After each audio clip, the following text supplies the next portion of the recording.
For those of us who grew up in the 70s and 80s, as I knew I did, Star Wars seemed like our whole life. And when Disney purchased it, it looked like it was going to get a new life because this meant that the prequels were no longer the end. There was going to be a future and more movies.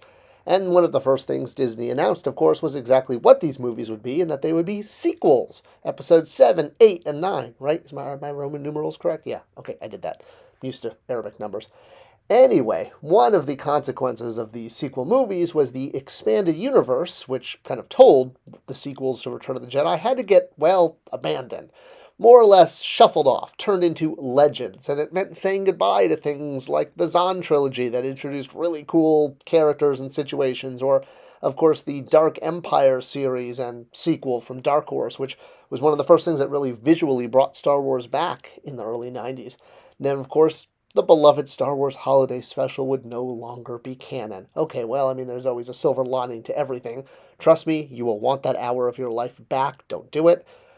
But this jettison of the expanded universe also meant some beloved characters were no longer going to be around, were no longer going to count. And that's a tough pill to swallow. And Disney did have a good strategy of addressing this by bringing back some of the more popular ones in, shall we say, creative ways. Grand Admiral Thrawn from the aforementioned Zahn books. Well, not only was he back in Rebels, but it looks like he's going to make his live-action debut any day now on one of those Disney Plus shows. They keep name-dropping him and blah, blah, blah. So, yay. But I want to talk about the very first expanded universe novel, which wasn't expanded universe at the time. Alan Dean Foster's Splinter of the Mind's Eye, copyright 1978. So Alan Dean Foster, seen here in a rare, easy-to-find Googled image, is the author of a lot of amazing sci-fi, but he's very much connected to Star Wars because, well, not only did he write Splinter of the Mind's Eye, the first sequel ever, but he actually wrote Star Wars. Yes, it's got George Lucas's name, but Alan Dean Foster ghost wrote it. So he was tasked with taking the script and sort of fleshing it out. And he did that even more so in the Star Wars radio drama, which, again, once you're finished with this video, go seek out the Star Wars Empire and Jedi radio dramas. They are so worth it. And Alan Dean Foster wrote them all. All right, so beyond his contribution in that sense, his book, Splinter of the Mind's Eye, was the very first official continuation of the Star Wars journey. There was the Marvel Comics, but those were still forthcoming. Splinter of the Mind's Eye was developed very early on because it was thought to actually be a sequel to Star Wars. Because, well, when they were making Star Wars, no one really knew if it was going to be a huge hit. Were people even going to like these characters? And, well, a script was developed which was going to be a low-budget sequel. Star Wars 2, Splinter of the Mind's Eye. Well, of course, when Star Wars became a runaway hit, the scrapped concept was scrapped.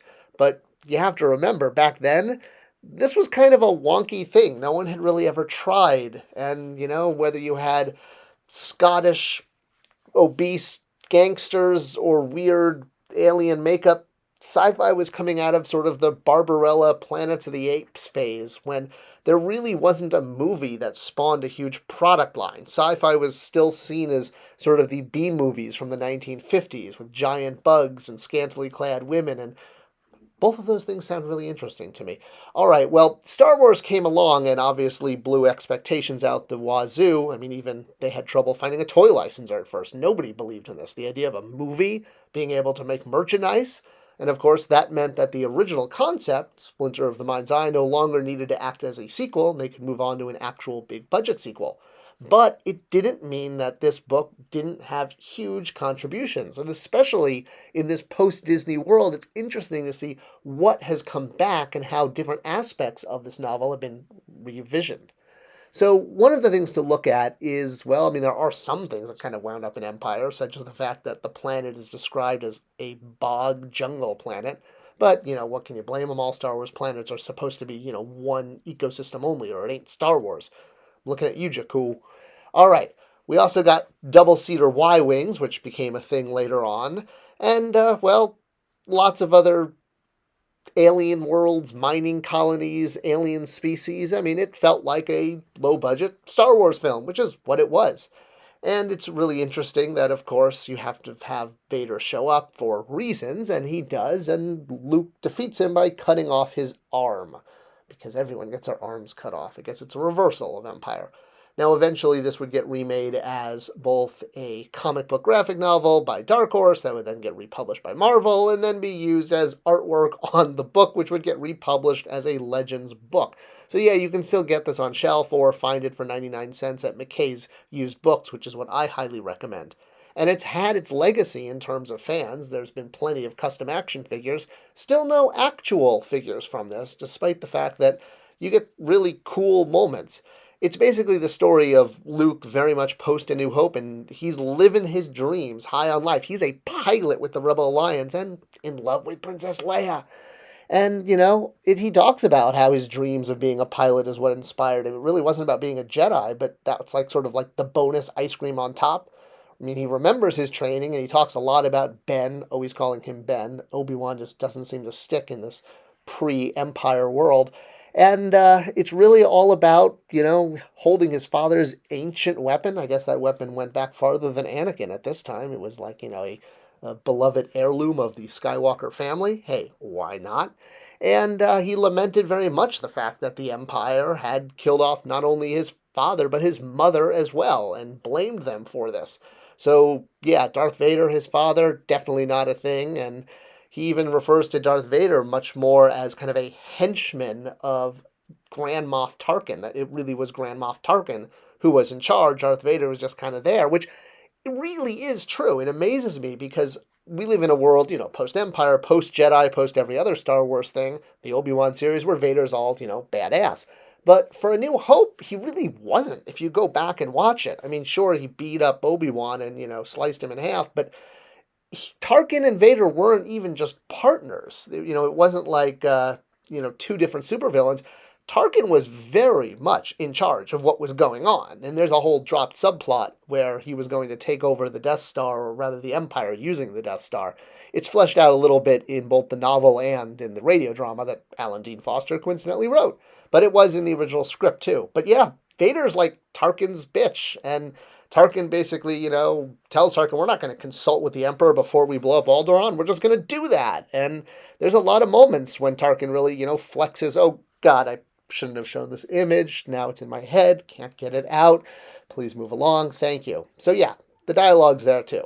Tarkin is bossing Vader around left and right. Vader is his lackey, very much so. And you have to remember this was a pre-Empire Strikes Back world we were living in, where Vader was a slightly different character. Definitely not Luke's dad. So, yeah, he was second in command to the real villain of the movie, which was Grand Moff Tarkin, the guy who, killed millions of people by blowing up Alderaan. Vader just kind of shot some rebel ships and waved his arm around. Now, as far as bringing back concepts, I mentioned that Disney has done a good job of this with picking out sort of the creme de la creme and recasting them, like Grand Admiral Thrawn here.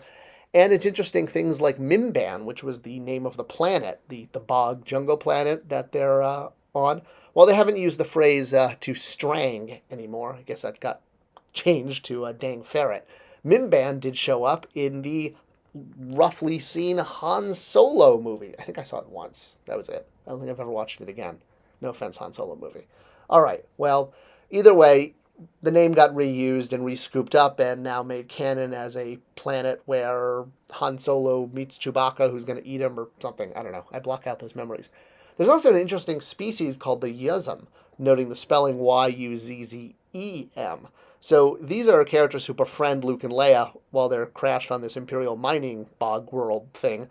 And they're very much kind of like, a poor man's Chewbacca, I guess you could say.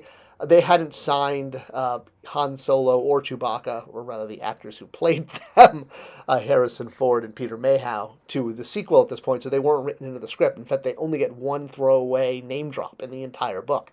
So the Yuzum are they're Wookiee-like, very much so. They kind of take that role of the big, strong alien helper, and, very much templated to work in a low-budget movie.